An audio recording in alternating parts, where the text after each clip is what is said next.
Olá, tudo bem? Bom dia! Namastê a todos! Hoje estamos recebendo uma pessoa muito importante para minha vida e também um professor, mestre, filósofo, é, mestre em Reiki, doutor. Ele tem muitas qualidades que é o Lokasaksi Das. Seja bem-vindo pelo Lokasaksi. Jai Vrindavan Prabhu, obrigado pela oportunidade de estar aqui nesse bate-papo. Então, como vocês sabem, nós conversamos sobre diferentes assuntos e, na verdade, eu quero convidar o Lucas Saxi para outras ocasiões, mas, primeiramente, eu quero apresentar ele para vocês. Então, hoje iremos falar um pouquinho com o Lucas Saxi sobre a vida dele, sobre as aspirações, etc. Então, pegou o Lucas Saxi? Para você que está assistindo, o termo Prabhu significa mestre. Normalmente, quando você se refere a outra pessoa, nós dizemos Prabhu. Então, vocês vão ver eu falando isso o tempo todo. Estou acostumado.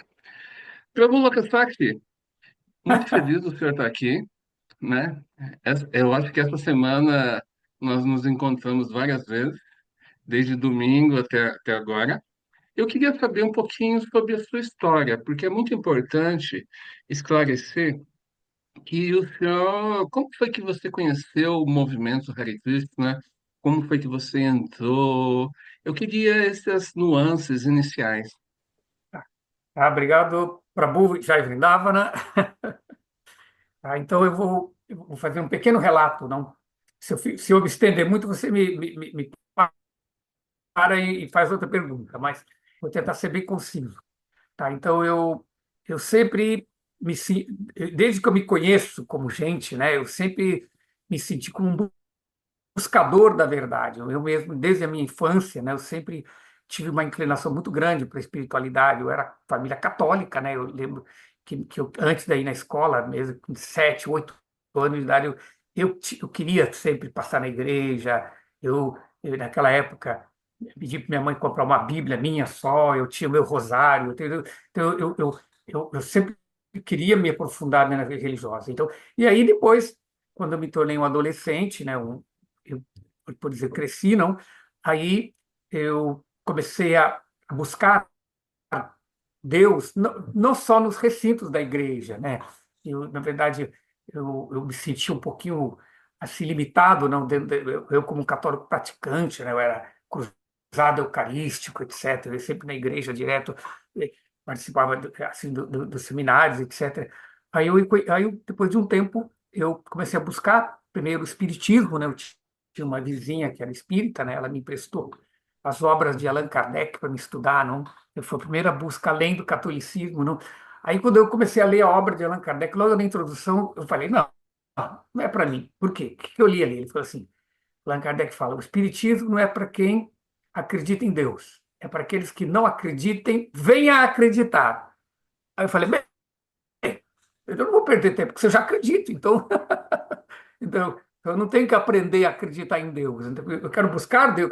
Aí eu continuei a minha busca, primeiro no budismo, né? Eu me tornei macrobiótico, etc. Comecei a ler esse livro de yoga, não? Comecei a praticar yoga, mas achava muito, muito difícil não praticar yoga. Às vezes, como não tinha mestre, não tinha inspiração, só em livros não dava, não.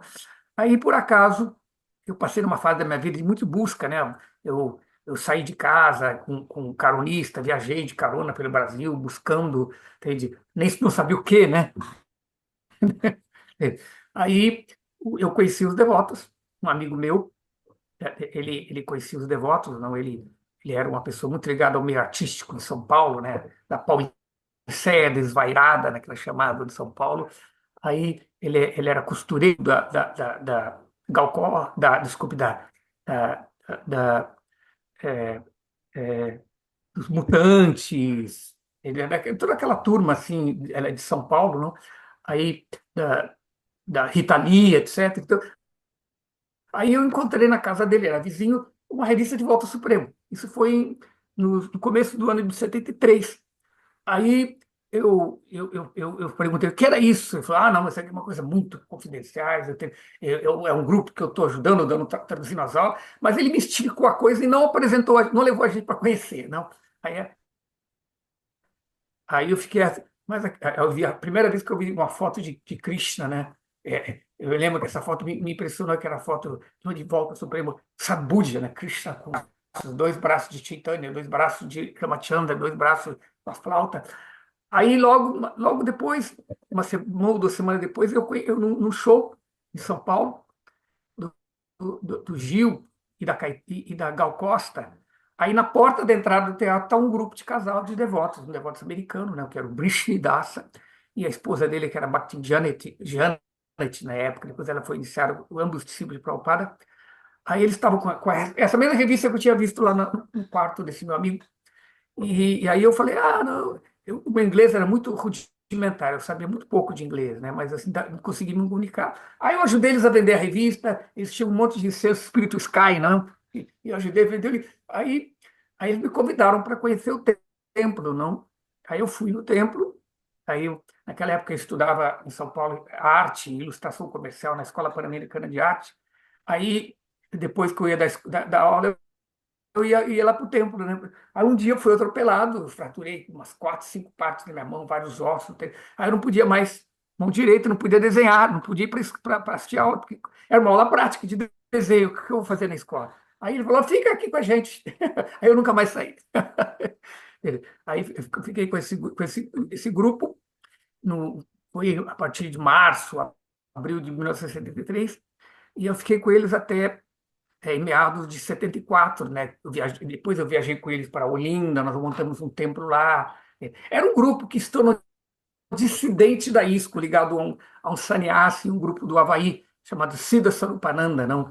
Aí eles, quando eu entrei, eles eram membros da ISKCO, o GBC do Brasil, que era o Sudarás, tinha mandado eles pregar no Brasil, mas no período que eu estava com eles, eu não participei dessas coisas políticas que eles estavam por detrás, era confidencial dele. Aí eles se desligaram da ISKCON e criaram o primeiro grupo assim dissidente, né? Uma coisa era bem Krishna Yoga, né? Assim, bem tipo, eles eram místicos de yoga, e aí eles, quando voltaram para os Estados Unidos, antes da metade de 74, tinha 3 grupos, um em São Paulo, que eu fiquei morando com eles, um outro Brahmachari, que abriu o templo do Rio de Janeiro, onde Parabioma entrou, etc., os negócios do Rio, e o outro casal, que era o Dhruvananda e a mãe Tulasi, foram e abriram um templo lá em Salvador, foi onde que Maharaj Dhanvantari, Arad, os devotos se conheceram, se tornaram devotos. Aí, até quando chegou na metade de 74, todos eles voltaram para os Estados Unidos. E nós ficamos ali, um grupo de devotos, mais uns 10 ou 15 devotos, que já cantavam os japas, estudaram os livros, ofereciam para. Eles nos educaram como devotos, mas daí o grupo da Bahia, né, conselhado pela esposa, pela ex-esposa de Maharaj Dhanvantari, ele escreveu uma carta para o Prabhupada, explicando a situação. Aí Prabhupada falou para eles com um telegrama, né, que ia mandar o representante, né? Aí ele mandou o Lidananda Maharaj para encontrar. E Lidananda Maharaj veio, não conseguiu encontrar ninguém aqui no sul. Aí ele encontrou para Dhanvantari em Recife, Recife não, desculpa, em Salvador.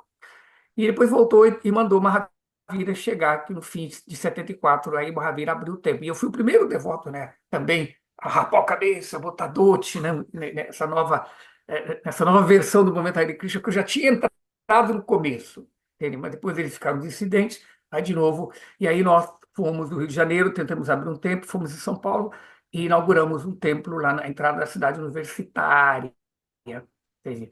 Parece que eu não lembro o nome da rua lá.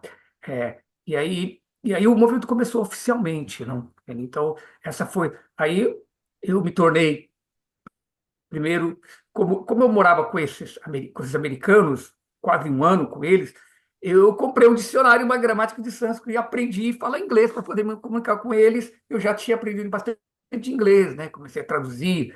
Aí havia uma equipe de devotos quando foi aberto o meu templo, como o Mahakala, né?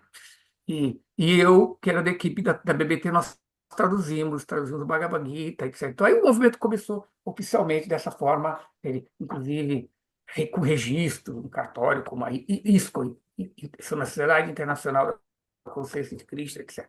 Então, é assim que eu me tornei devoto, não? Entendeu? Então, eu apenas falei o preâmbulo, né? Então, eu fui o primeiro devoto mesmo, assim, a saber, e inclusive também a pregar, né? Quando nós estávamos, é, antes de Maravilha chegar no Brasil, esse ano que eu fiquei morando no Rio, da metade de 74, né, até fim de 74, quase 75, eu morava numa fazenda lá num sítio, numa cidade chamada São José do Vale do Rio Preto, no Rio de Janeiro, que era parte do município de Petrópolis, depois se separou. E ali eu comecei a traduzir. Lá tinha um mimeógrafo, álcool, sabe? Esse mimeógrafo álcool que antigamente tinha na escola. Hoje não tem mais. Hoje é tudo Xerox, ou então impressora, né? E daí eu lembro que eu cheguei a editar 5 exemplares de um jornalzinho feita assim, digitado, máquina datilográfica e com mimeógrafo álcool, que era impresso em azul, assim, chamado Om Namo Bhagavate Vasudevaya. É um jornal que, infelizmente, eu não tenho cópia de um deles. Se alguém tiver um dia, eu adoraria ter uma cópia deles. Aí nós pregávamos, aí descíamos da fazenda lá no Rio de Janeiro, que tinha um grupo dos devotos de lá, né, que era o Parabioma, etc., o Mahakala, tudo esse. E aí nós fazíamos Harinama na Avenida Nossa Senhora de Copacabana e vendíamos os jornaizinhos assim. Na verdade, a gente doava os jornaizinhos, na verdade. E aí foi a primeira tentativa de sangue. Eles também tinham impresso um livrinho pequenininho, azul, que chamado Amostra da Verdade Absoluta, que é uma entrevista com esse sannyasi, Ciro Sotananda, em português, falando o que era o movimento da consciência de Cristo. Então, esse foi o começo mesmo na minha vida espiritual, entende? E aí, depois, se eu contar toda a minha vida, a gente vai ficar o dia inteiro aqui. Então, é só você falou como comecei, é assim que eu comecei a ser um devoto. Mas eu acho que o Pode senhor falar. está omitindo uma informação muito importante. Qual a Qual relação dela? tem o Silvio Santos com isso aí? Ah, tá. Então, antes de Ciro Soropananda chegar ao Brasil e efetivamente fazerem devotos com o grupo deles, o movimento da consciência de Krishna, ele foi conhecido. Por exemplo, a primeira vez que eu conheci sobre os devotos, eu não entendi o que era, né? Primeira vez que eu vi os devotos cantando, não, dançando, sim, foi num programa do Silvio Santos. Foi até bom você colocar isso, eu tinha esquecido. Naquela época, o programa do Silvio Santos estava na Rede Globo, não? Era lá o teatro deles era lá na Augusta, parece, a subida da Augusta, no fim do centro. E aí teve uma gincana. O Silvio Santos fazia muitas gincanas, né? Então, uma gincana que era para trazer monges da Índia montado num elefante. Então, o programa trouxe um sannyasi que era Rupanuga Swami, ou Goswami, Rupanuga, alguns outros brahmacharis, alguns outros devotos do Templo de Nova York. Eles trouxeram, pagaram a passagem e eles foram no programa do Silvio Santos, deram uma entrevista, cantaram. Essa foi quando eu conheci a primeira vez, eu vi sobre o Hare Krishna. Aquilo ficou, não?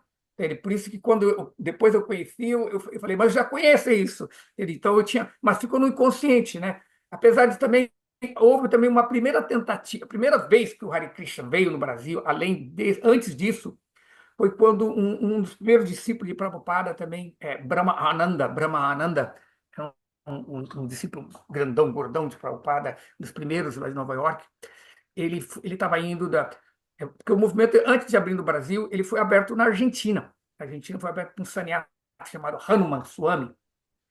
Então, esse devoto estava indo para a Argentina e pararam no aeroporto do Rio de Janeiro Internacional. E a conexão demorava algumas horas, né? Eles não houve algum problema no voo. Aí eles ficaram no aeroporto lá, cantando e pregando. Então, foi a primeira vez que a energia do Sankirtan, né? Dos cantos dos santos nomes, vibrou no nosso céu brasileiro, não no nosso éter brasileiro. Então, essa é a primeira tentativa. Eu tenho até no meu Facebook, eu tenho essas histórias todas estão documentadas em fotografia no meu Facebook. Hoje em dia o pessoal está tudo no Instagram, mas quem entrar na minha página do Facebook, Lúcio Valera, Lucas Sacks, lá eu tenho álbum histórico e tem essas fotos, inclusive dos devotos no Elefante, devotos no programa Silvio Santos, e quem quiser depois ter um relato histórico sobre o movimento. Tá? Então já não estou mentindo mais, já falei tudo. Como vocês em casa estão vendo, acabou de aparecer aqui o contato dele do Facebook. Eu quero que vocês entrem lá, pesquisem, conversem com ele pessoalmente.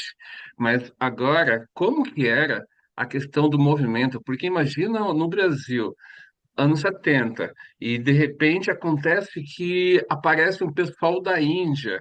Tinha um movimento hippie nos Estados Unidos, mas não era muito estranho isso?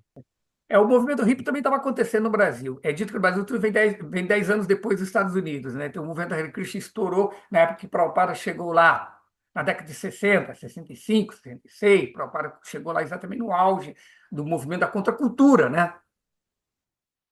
É, americana. Mas no Brasil foi na década de 70 mesmo, que veio a peça Hair, no começo do ano 70, né? E é exatamente, eu vivia esse momento do hipismo no Brasil, não? Então eu era o hippie, o cabelo ia até a cintura, né? Era malucão mesmo, assim. Então, foi assim que eu conheci os devotos. Mas também tem um outro fator. Nessa época, no Brasil, também nós estávamos vivendo um momento de comoção social que foi durante o regime militar, né? Foi no regime militar que aconteceu isso.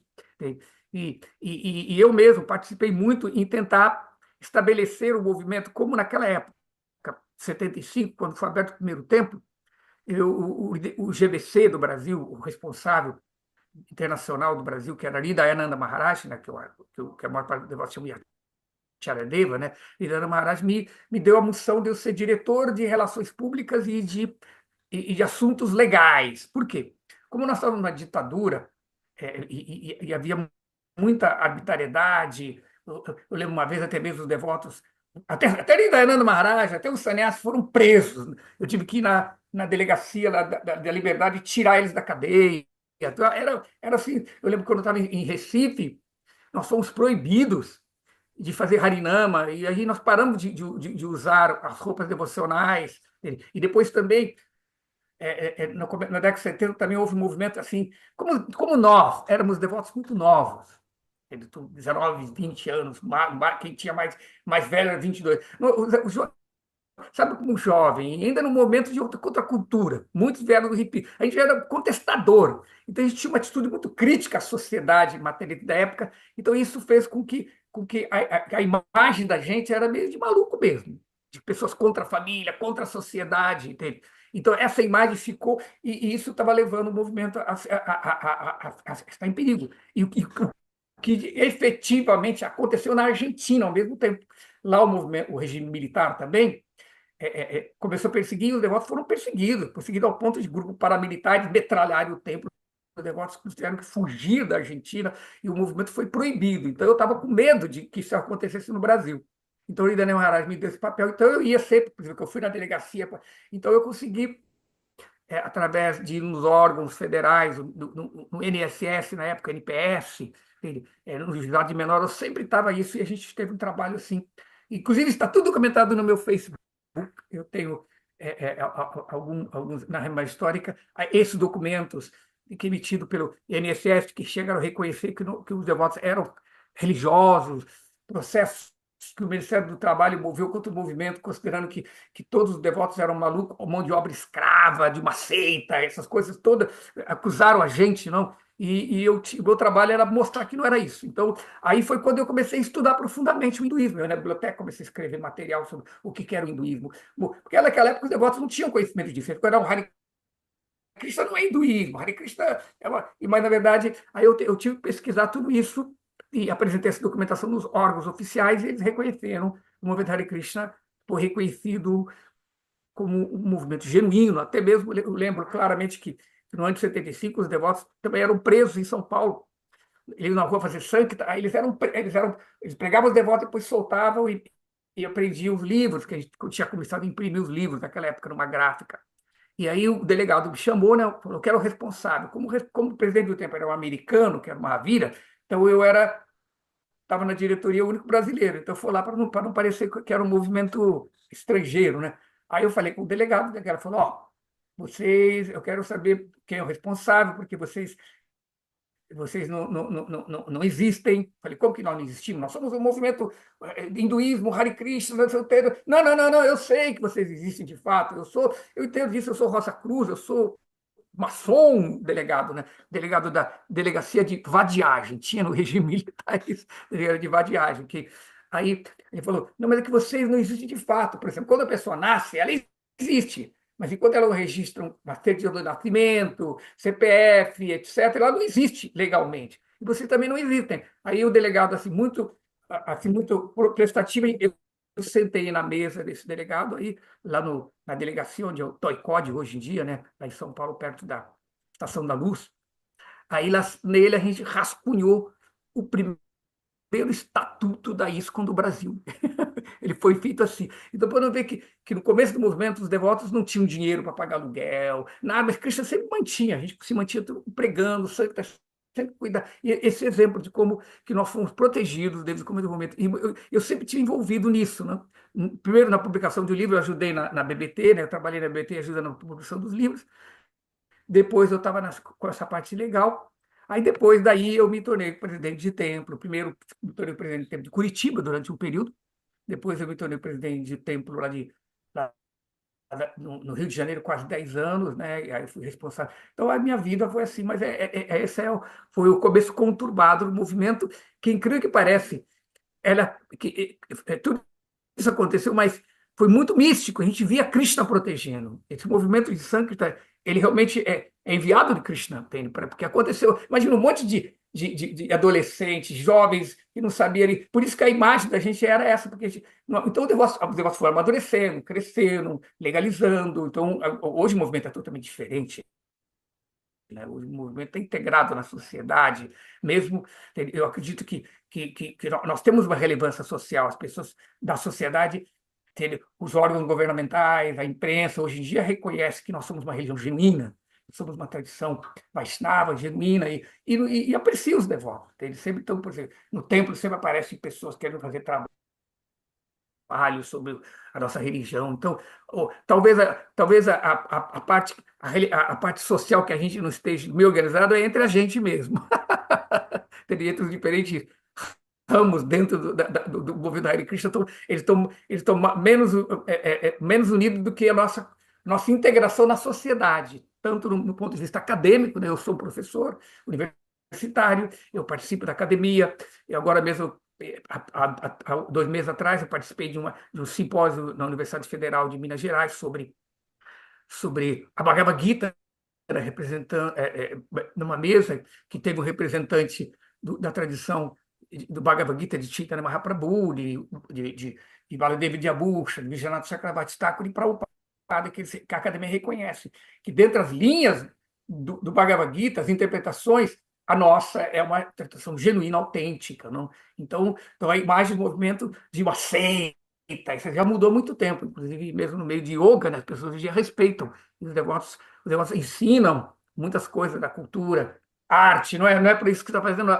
você que também está na academia, né?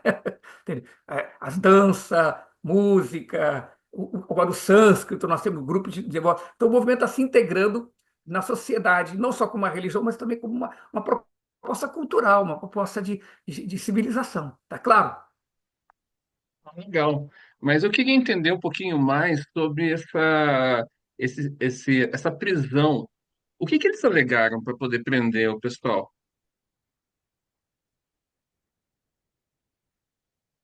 Naquela época, como eu estava falando, os devotos eram muito novos e a nossa postura de pregar, né, vocês de Krishna, então às vezes aconteceu que muitos devotos novos, adolescentes, naquela época tinham problemas com droga, tinha problema com a família. Aí quando eles entravam no templo, essa relação imatura com a família era descontada no movimento. Os pais começaram a falar que o movimento era responsável por, por essa dificuldade de relacionamento desses pais com seus filhos. Mas não era um fato. Eles já tinham dificuldade. O movimento.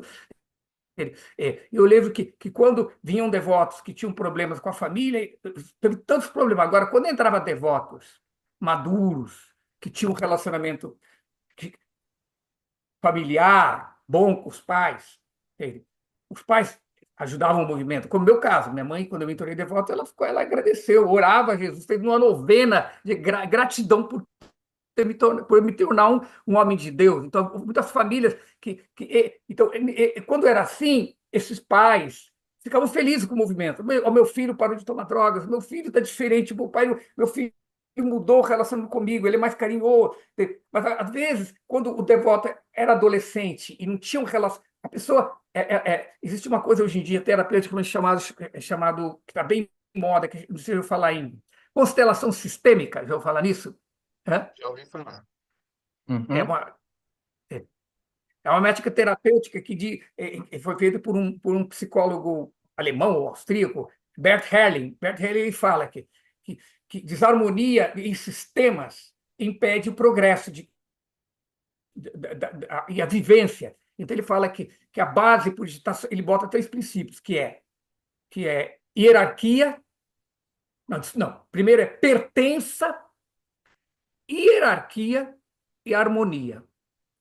Então, ou seja, ele numerou, pesquisando tribos dos Zulus na África do Sul, Bert Helling, e ele constatou que aquilo era comum em todos os povos, o princípio de que aquelas culturas, ou seja, ele resumiu o que o Krishna diz no Bhagavad Gita, né?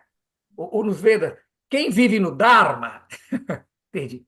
Tem uma pertença, ele aceita um Dharma. A Arjuna tinha problema porque ele não queria aceitar o Dharma dele, ele não queria aceitar a pertença. Então, quando ele aceitou a pertença, querendo lutar, aí Krishna colocou o princípio de hierarquias. Entende? O princípio de Varna Ashram, que é hierarquia. Para depois chegar no nível da harmonia, que era a conclusão espiritual. Então, isso são princípios universais que existem na natureza humana. Entende? Então, o que acontece? Aqueles jovens, adolescentes, meninos e meninas, que tinham uma pertença na sua família, tinha respeito aos pais, havia uma harmonia, e os pais também que eram equilibrados, claro, porque se o pai é desequilibrado, também não acontece, não é verdade? É. Aí eles podiam ter, e eu vejo que esses se tornaram os líderes, pessoas muito bons devotos, e os outros que tinham dificuldade transferiram depois esse desrespeito, essa falta de aceitar a pertença, a responsabilidade social ou no movimento, se tornaram os dissidentes e inimigos do movimento, porque o problema dele é sempre sendo contra, com tudo. Ele é contra a família, agora é contra a sociedade, agora é contra o movimento, agora é contra a hierarquia, tudo que acontece no movimento, eu fui abusado psicologicamente. Aquelas pessoas que não têm capacidade de aceitar pertença e disciplina, eles sempre vão se sentir abusados psicologicamente de qualquer contexto que eles estejam situados. Não porque para que haja a pertença, a disciplina, tem que haver humildade. Então, quando não há humildade, essas coisas não acontecem. E se isso, ele não vai chegar num grau de harmonia. Então, portanto, aquela pessoa que não consegue chegar num grau de crescimento, ela sempre vai conseguir achar, vai procurar um culpado, né? Entende? Ela não faz as pazes com o karma dela. Então, esse tipo de coisa prejudicou. Tinha no começo do movimento. Aí, eu me lembro que eu mesmo, os líderes também eram muito maturos. E os líderes chegavam, pregavam. Não, na verdade, a família é Maia, você tem que ser Krishna na sua família. Então, havia um pouco dessa pregação, um pouco, entende? Radical. Eu era contra isso. Eu sempre lutei contra isso, e a minha vida. Portanto, eu lembro que quando eu fui presidente do Templo do Rio de Janeiro, na década de 80, o Templo de Janeiro era o único templo que tinha congregação. Os outros templos da ISKCON no Brasil era assim: se você não morava no templo, você não era devoto. Hã? Se você não morava no templo, você não era monge, você não era devoto. Então, aí foi. Até hoje nós temos uma congregação que vem daquela época, que mantém os templos, compraram a propriedade do templo. O movimento então esse tipo de coisa que levou a esse tipo de problema que passamos no começo. Eu não sei se foi essa pergunta que você colocou, né? Eu não sei se eu fugi do assunto. Eu queria saber sobre o relacionamento. Como foi que você casou, etc. Como são suas filhas? Tá, tá. Então, rapidinho, né? Então, logo no começo do movimento, quando o Mahavira chegou a abrir o templo, eu fui um dos primeiros é, é, brahmacharis, né? Tanto eu, o Mahakala, foi o primeiro devoto a casar, né? Porque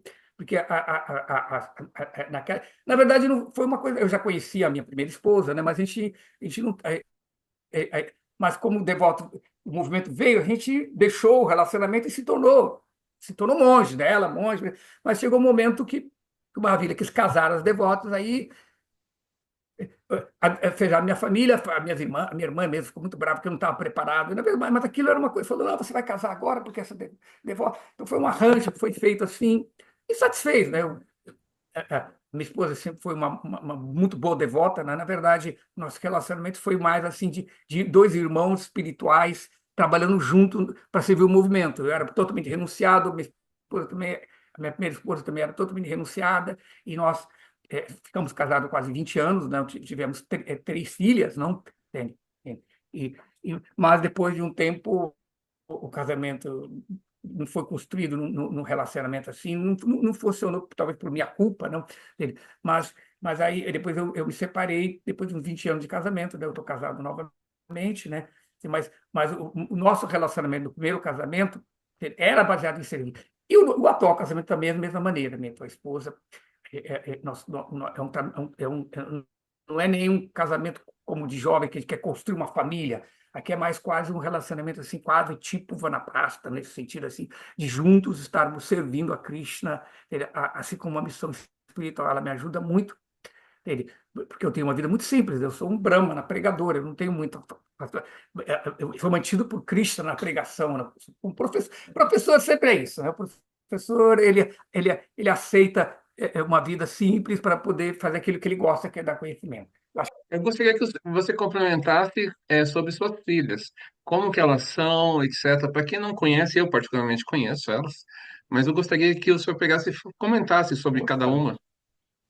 Tá bom, vou rapidinho antes que caia. Então, eu tenho três filhas, né? No primeiro casamento, né? No atual casamento eu não cheguei a ter filho, porque eu casei com uma certa idade. Eu tenho 71 anos de idade, a minha atual esposa ela tem 62, e nós casamos já numa época de que não era mais para construir família, para ter filhos, etc. Mas as primeiras, minhas filhas, eu tenho uma filha mais velha, que é agora por mim, ela é professora, né? São devotas, entende? Assim, e eu tenho a segunda filha, que é a Lalita, né? Que atualmente ela perdeu o esposo, ela é viúva, né? Eu tenho dois netinhos com a Lalita, né? Que é o Agni e o Jay, e com a Goura Purnima, né? Que é a minha filha mais velha, eu tenho uma neta que já está com já para 21 anos por aí, que é a Gita, né? Que ela está morando no Rio de Janeiro estudando comunicação. E aí eu tenho a primeira filha, que ela é mais temporão, ela foi o que veio no fim, que é a Arevati, né? Apesar dela ser uma devota, mas ela não se identifica mais com o movimento Hare Krishna, porque a consciência de Krishna, para mim, não é uma coisa só da instituição. Então, ela é ela tem a asa mais puxada para o espiritismo, ela é do Daime, fardada no Daime, né? Então, essas são as minhas filhas, não? Que eu sempre criei elas, eu acho que é o lado religioso, eu nunca inculquei elas para serem devotas. Os filhos seguem o exemplo dos pais, mas um dia eles têm que tomar a decisão dele, o caminho deles, entendeu? Então, essa vai ser de uma maneira bem resumida o relacionamento com as minhas filhas, né? A minha filha mais velha, que agora por ela casou também com um devoto, que é o Chaturmasya, que ele é cabo do Corpo de Bombeiros do Estado de São Paulo, né? O esposo o falecido esposo da, da, da Larita, né, que ela está agora viúva, né, sempre sozinha, né, e o meu neto mais velho está trabalhando, entende? E a Larita, ela também tem um filho pequenininho, que está com 7, 8 anos, também pequeno, 7 anos no máximo, não? Então, essas são as relações que eu tenho com as minhas filhas, né? E todas elas são devotas da maneira delas, entendeu? Eles não são monjas, entendeu? Tá? A minha filha mais velha, ela é professora de yoga, né? Goura Purnima. Ela é formada em educação física, mas ela também se especializou em línguas. Ela é professora de português da rede pública do Estado de São Paulo. Tá? Ela dá aula nas escolas públicas aqui em Pinda, de português. Tá? Então, essa é a minha família, conceito de Krishna. Então, quando eu me separei da mãe delas, eu comprei uma casa para minha esposa em Nova Gokula, ela mora lá, e lá a família, que mesmo quando você se separa, a família não acaba, não. Então eu sempre dou apoio, entende? e a gente sempre se reúne lá. Então, eu tenho uma relação muito boa com as minhas filhas, e mesmo com a minha ex-esposa, né, que é uma devota, mãe Maha Yogeshwari, né? Então, essa é o meu passar em relação às minhas filhas, né? O presente também. Eu já sei como que você conheceu o movimento, sei como foi sua família, mas como foi a parte de educação? Como você chegou a pensar em, em estudar? Porque acontece que quando eu entrei no movimento, o pessoal falava assim, você tem que abandonar tudo, etc., renunciar a tudo. Inclusive, para você que está assistindo, foi o Lucas Sachs que pegou e falou um dia para mim assim, como você está dentro do movimento e você não estuda? Você tem que estudar, pelo menos ler o Bhagavatam. Está aqui dentro do movimento e não conhece o Srimad Bhagavatam. Aí deu aquele estralo assim, eu falei assim, deixa eu começar a ler o Bhagavatam. Então agradeço muito ter falado isso para mim, porque foi muito importante. Mas eu queria que você comentasse sobre a sua parte acadêmica. Tá bom. Posso falar? Então, vamos lá. Primeiro de tudo, eu quando conheci o movimento, eu estava exatamente nesse auge dos rebeldes. Eu era um hippie, eu era um, assim, eu tinha contra a sociedade, por isso que a gente se abriga nisso. Então, eu conheci o movimento e para mim foi fácil me dedicar completamente ao movimento, porque eu já estava.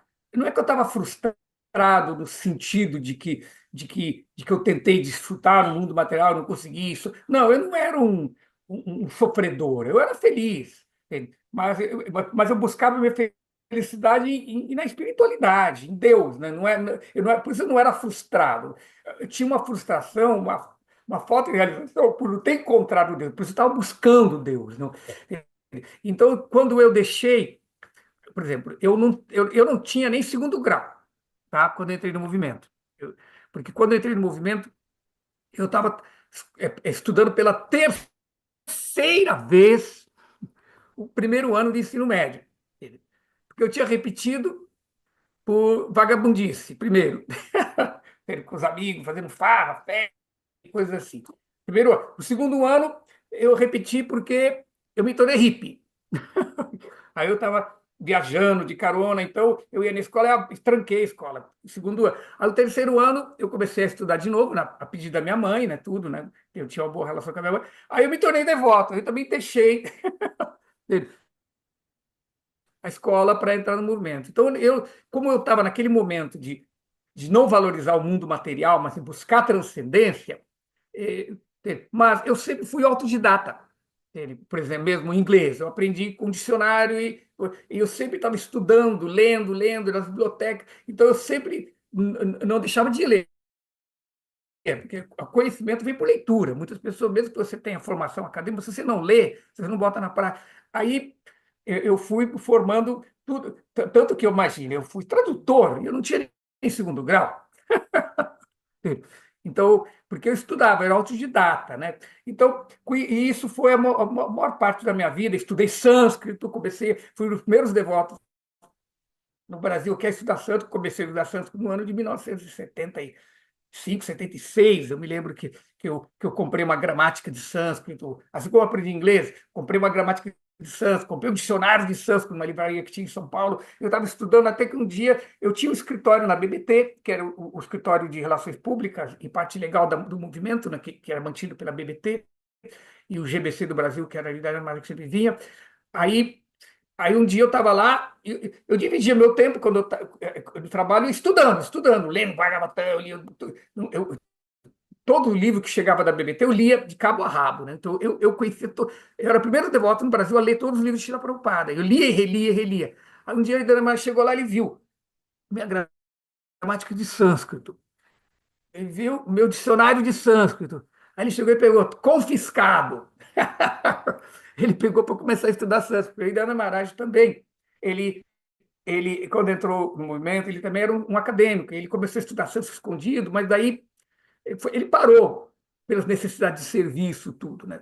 Então, depois, com o desaparecimento de Srila Prabhupada, e Srila Prabhupada não terminou de traduzir todo o Srimad Bhagavatam, a BBT montou uma equipe, né?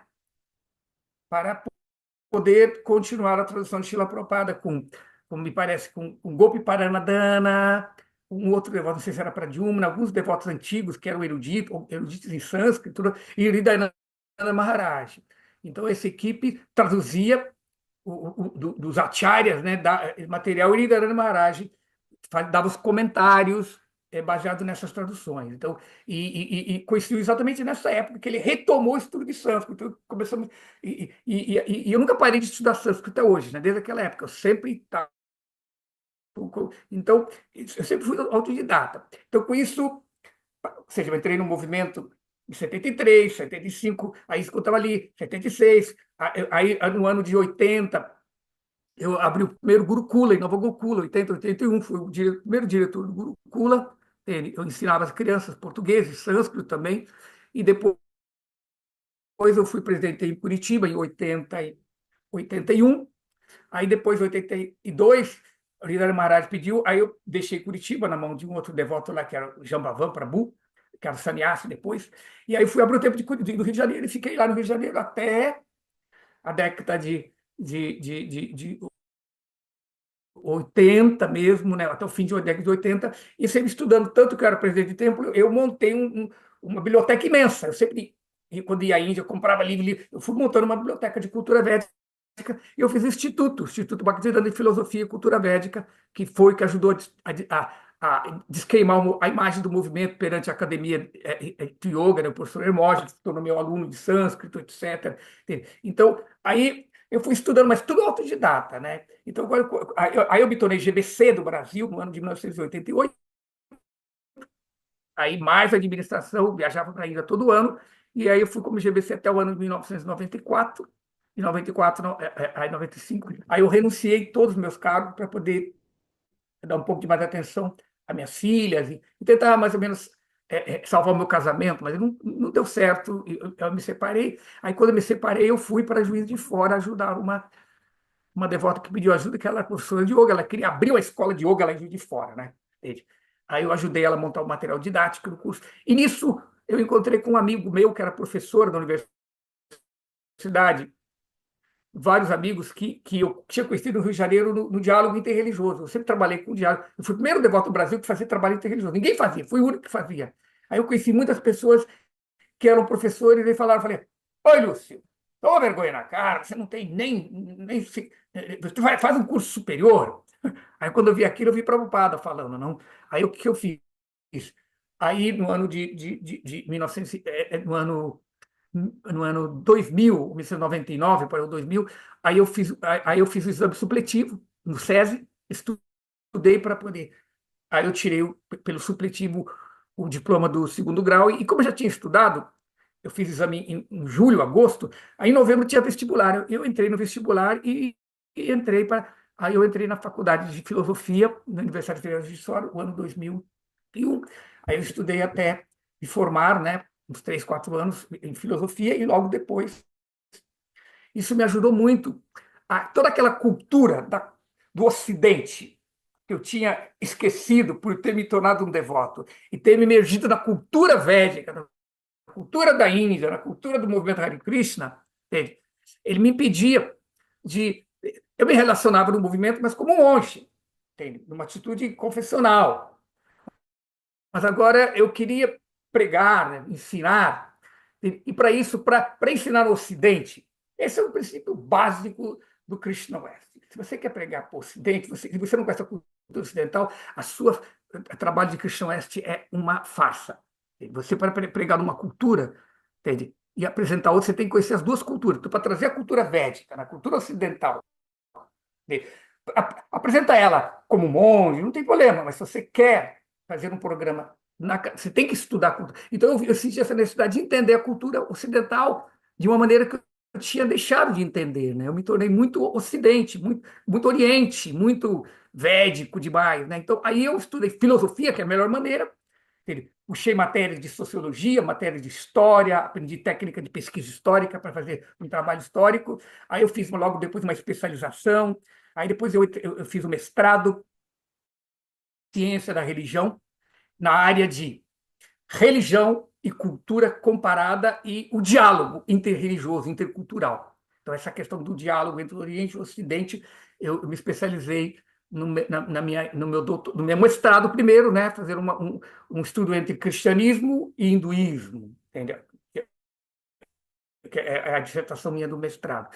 E depois eu fui convidado a fazer o doutorado por um professor indiano, não? O professor Dilip Lodo, que foi meu orientador do doutorado. Aí eu fiz com a minha tese de doutorado, eu tirei, eu sou doutor, eu sou um doutor cientista, a técnica é, eu sou cientista da religião. Então, eu tenho doutorado como, eu sou um doutor cientista, e na área de religião comparada e o diálogo. Entende? Então, a minha tese de doutorado foi muito importante, porque foi o primeiro trabalho acadêmico na academia brasileira, não de cunho sociológico, antropológico, que já tinha sido feito por vários professores na PUC, São Paulo, etc., mas de cunho teológico, filosófico e fenomenológico de falar sobre uma tradição, não apenas como acadêmico, mas também como insider. Então, a minha tese de doutorado foi Bhakti, devoção como uma experiência estética, o estudo do Bhakti Rasamrita Sindhu de Shilarupa Goswami, que se tornou a base, agora, muitos trabalhos acadêmicos que se fazem sobre a teologia Bhakti, o Vaishnavismo, todo mundo consulta essa minha tese, né, que é um dos primeiros trabalhos que foram feitos. Inclusive, apesar de eu não ter feito um concurso, de eu não ser professor universitário, porque eu decidi, com a minha idade, 70 anos de idade, com a idade que o Prabhupada chegou, eu começar uma vida acadêmica, não dá. Então, eu vou usar a minha formação acadêmica para divulgar a consciência de Krishna, para, como um professor, fazer as pessoas, pelo menos, entender a grandeza, entender de uma forma, assim, não sectária, não confessional, o que é a consciência de Krishna. Esse é bem a premissa do Krishna West, na é verdade, Prabhu? Sim, Então, sim. e aí, esse estudo do Bhaktisiddhanta Sindhu é citado em várias teses, e eu ainda tenho uma relação com a academia. Como eu fui formado, eu ainda sou professor convidado, já fui professor convidado para dar um curso de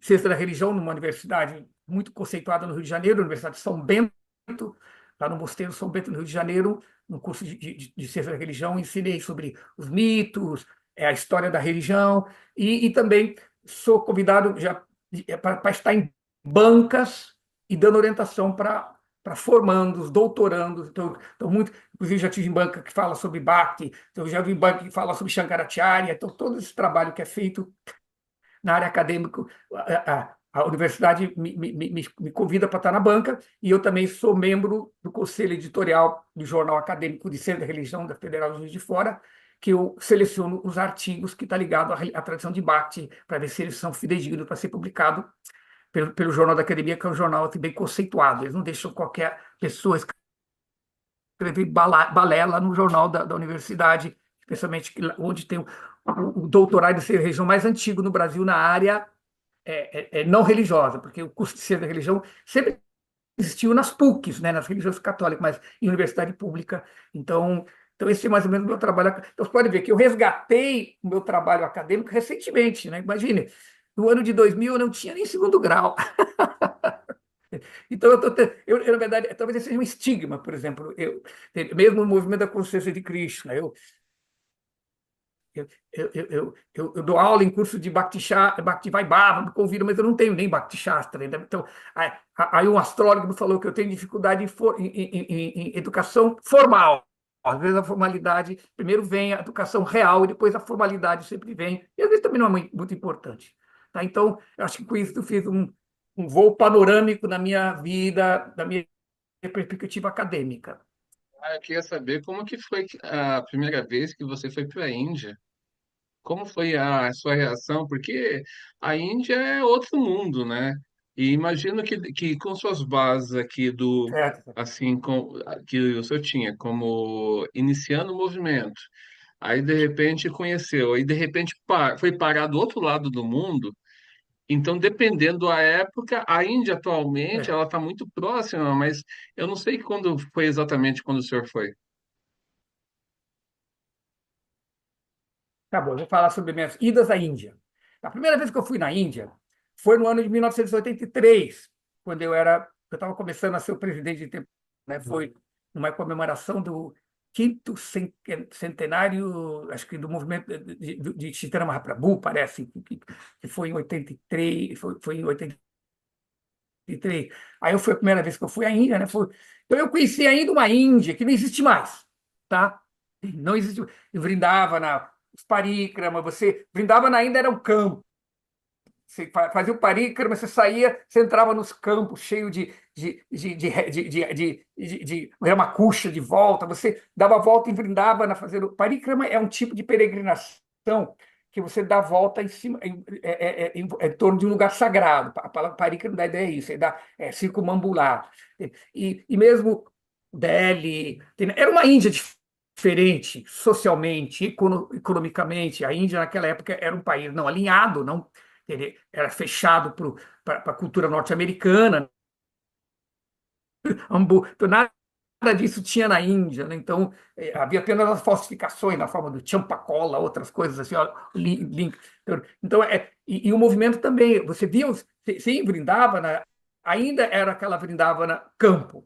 Agora, aí depois eu comecei a voltar na Índia, em 83, depois eu quando me tornei GBC, no ano de 1988, eu fui em 86 também, depois em 88 eu me tornei GBC, então eu tinha que ir todos os anos, durante 6 anos, 5 ou 6 anos, eu ia todo ano para a reunião do GBC, aí eu sempre peregrinava, brindava, né? Fui para Dwarka, então aí eu conheci uma Índia, né? Que mudou totalmente, mas a Índia da década de 80, a Índia do começo da década de 90, mudou muito. Eu, por exemplo, faz 12 anos que eu não vou na Índia, mas há 12 anos atrás, quando eu fui, eu fiquei abismado. Imagina agora. Agora mesmo. Então, o que aconteceu? Então, e aí isso todos esses anos. Aí depois, quando eu deixei de ser o GBC do Brasil, eu renunciei para cuidar do meu lado pessoal, minha família, ou a minha educação, que começou tudo depois de eu ter renunciado os cargos oficiais do movimento. Aí eu comecei pela. Krishna fez uma reforma. Não, você tem que vir à Índia toda hora. Aí, como eu comecei, como o meu trabalho era só como um brahmano, um professor ainda assim, não, eu sempre dei e dou aulas em cursos de formação de professores de yoga no Brasil inteiro. Tinha uns 4 ou 5 cursos do Rio de Janeiro, da Uniyoga, do professor Emoji, Diniz, e depois da Laura Packer lá no Sul, uma época eu trabalhei com o Pedro Kupfer, depois trabalhando com o Marco Schultz, então eu sempre dava aula nesses cursos. E aí o Marco Schultz, que é um amigo meu, professor de yoga da Simplesmente Yoga, né, que é um grupo em São Paulo e Florianópolis, ele começou a fazer grupos de viagem à Índia. Então ele fazia um grupo com uma classe, viagens bem feitas, em bons hotéis, e ele me contratou como assessor cultural e filosófico do hinduísmo. Então, na viagem, eu orientava, dava palestras durante a viagem e dava um prolabore, né? Pagava a minha passagem toda, não? E ainda me dava um ordenado, não? E eu cheguei aí para ele umas quase 8, 10 vezes, né? Eu ia para então eu conheci muitos lugares da Índia que eu nunca iria conhecer como Hare Krishna, tá certo? Auroville eu já fui umas 4 vezes, conhecia totalmente, ficava hospedado lá dentro, conheci o ashram da Ama, eu ia para Rishikesh, a gente conhecia os lugares assim, teve viagem sul da Índia, teve vários lugares, templos, Tiruvannamalai, que é um lugar sagrado ao shivaísmo, né? Que a Shiva, uma montanha chamada Arunachala, que é, que é a montanha de fogo de Shiva, né? Onde viveu o grande sábio do sul da Índia, né? Que é Ramana Maharishi, ela era o ashram dele, né? Que eu também já tinha estudado sobre isso na minha dissertação do mestrado, que eu falei sobre a dupla pertença do monge que se tornou, era católico e discípulo de yoga também, né? Ele meditava nas montanhas de Arunachal. Então, aí fui conhecendo toda essa parte, né, de uma maneira acadêmica, né? O templo shivaísta, o templo Shaktas.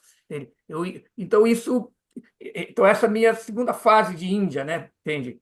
Eu assim, aumentei muito o meu lado cultural.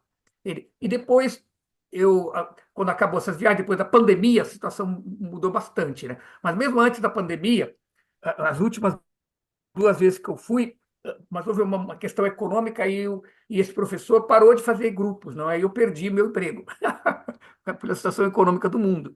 Mas ainda assim, eu já tinha entrado no doutorado.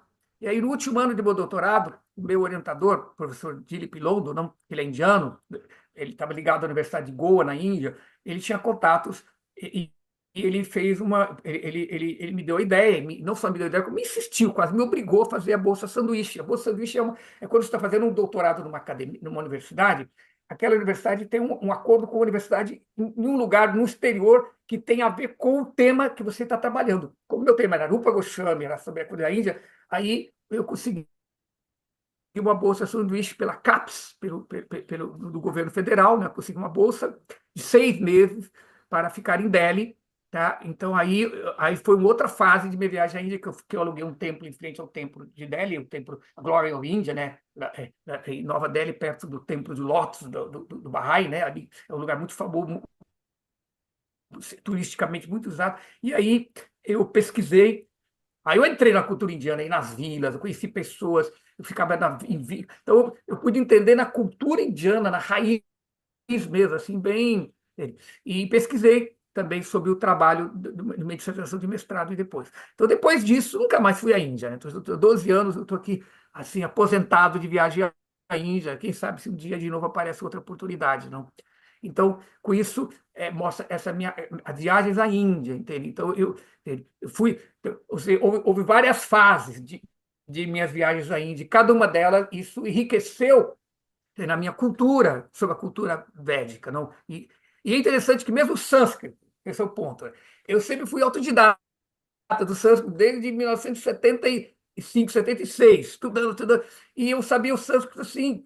Aí, no meu doutorado, o que aconteceu? Eu tive a sorte de eu ficar lotado.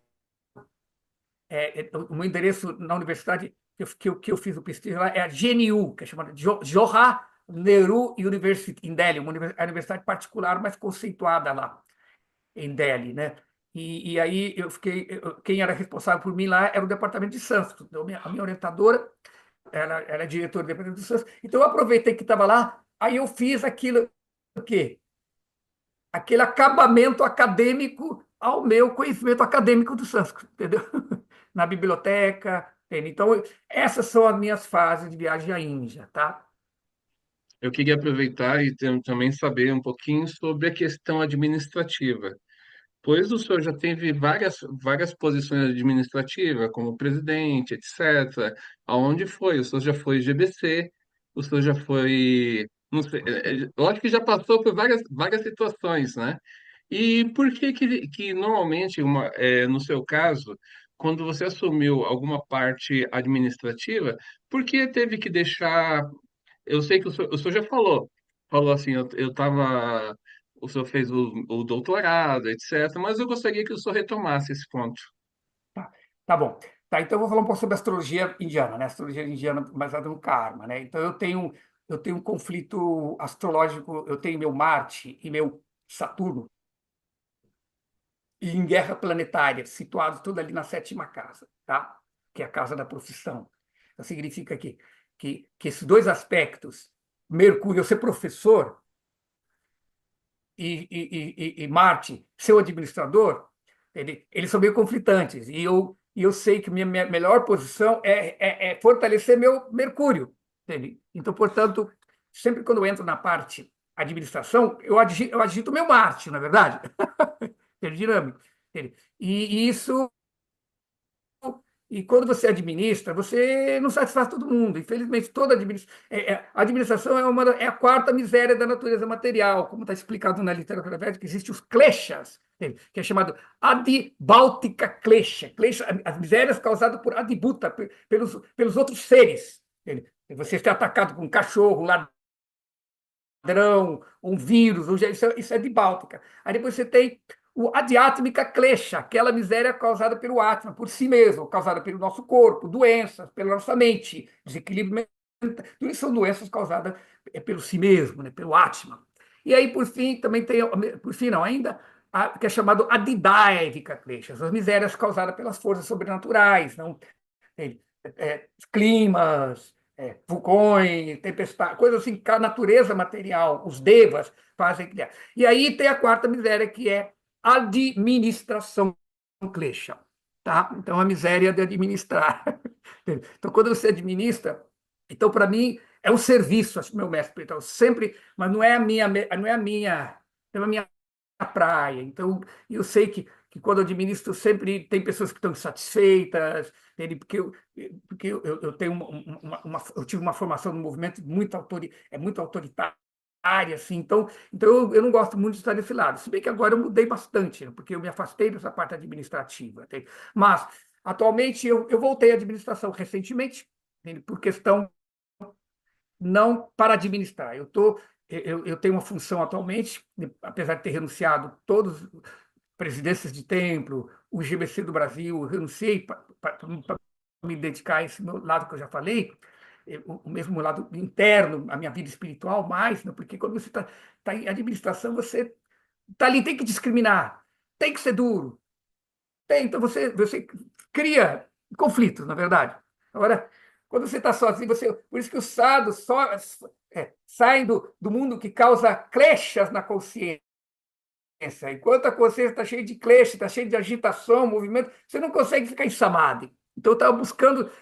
Então, mesmo assim, eu estou ajudando alguns templos do Brasil, pela confiança que eles têm em mim, mas não como administrador, mas sim como um supervisor de gestão. Eu como um devoto antigo, um devoto assim, que tem experiência, eu sou um conselheiro e faço o trabalho de ombudsman. O ombudsman é aquele que é pago para criticar a si mesmo, entendeu? Então, eu tento ajudar a administração dos templos da ISCO aqui no sul do Brasil, em Curitiba, Florianópolis, Porto Alegre e alguns dos templos dos projetos que tem aqui que querem trabalhar sobre minha orientação. Eu faço isso em parceria com outro devoto também muito experiente no Brasil, que foi um dos maiores sectaneiros do mundo, que é a Adwaita Prabhu. Então, a Adwaita Prabhu, ele me ajuda porque ele pega toda essa parte mais burocrática, tudo isso, eu fico só na parte filosófica, tentando orientar os devotos, pregar, aconselhar. Então, esta é a minha atual administração. Eu evito fazer uma administração. E também, no momento, quando as pessoas pedem ajuda de orientação, eu também aceitei uma outra parte da administração indireta como membro do Conselho Comunitário da Fazenda de Nova Gokula, dando alguma ajuda para eles, porque o ponto é que o movimento, hoje em dia, tem poucos líderes, os líderes são novos, né? Então não existe muita liderança antiga, não? E muitos devotos antigos estão afastados. Então eu tento dar essa ajuda mais como um professor, mais como um conselheiro, entende?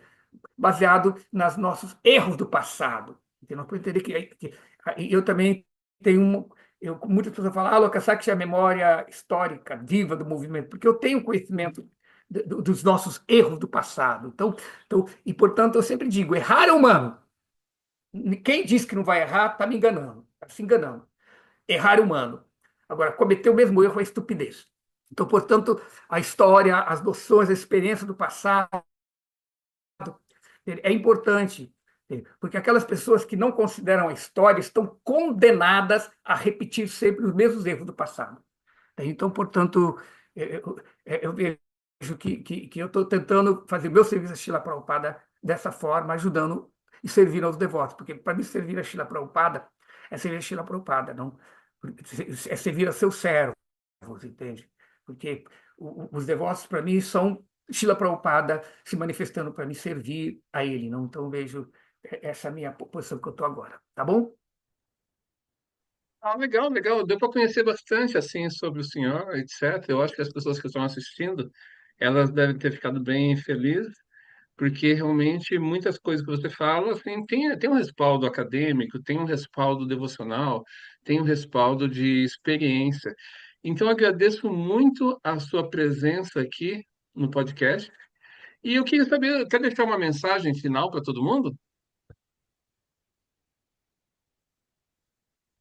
Tá. Então, vejo que nós temos que entender que a consciência de Krishna, é- ela não é algo técnico, só regras e regulações, ou mesmo você se converter a essa cultura, ou aquela cultura, a consciência de Cristo é um estado de consciência, tá? Entende? É, é, e esse estado de consciência nós podemos desenvolver na associação com os devotos. Por Srila Prabhupada fala, nós fundamos a ISKCON, a Sociedade Internacional para a Consciência de Cristo, para que as pessoas possam se ocupar no serviço nacional na associação dos devotos. Porque se uma pessoa pensa que ela pode ter consciência de Krishna fora da associação dos devotos, ela está vivendo uma grande alucinação. O Prabhupada é muito claro isso no comentário do terceiro canto do Bhagavatam. Porque fora da associação dos devotos, o serviço devocional nunca fica distinto, nunca fica separado de atividades materialistas. Pois eu vejo, às vezes, eu fico triste em ver muitos devotos que pensam que estão servindo a Krishna, mas eles estão usando Krishna para ter uma vida mundana. Entende? Então, porque as pessoas não valorizam a associação. E o que é essa associação? Associar-se com os devotos não é só ir todo dia, lá no fim de semana, falar com eles e aí ficar falando besteira. A associação, existem dois tipos de associação, com o devoto puro, com o mestre espiritual, com os devotos. Claro, temos que buscar associação com pessoas mais avançadas, se nós queremos avançar. Tá? E se você associa com pessoas mais neófitas, você desce ao nível delas. Entendeu? Se você apenas associa pessoas no mesmo nível, você fica ali. Então, nós temos que sempre buscar a associação de pessoas assim, que estão. Porque o serviço devocional, Bhakti, você se tornar um devoto completamente rendido a Krishna e com a graça de Krishna, não é algo teórico, não é por filosofia que você se torna um devoto.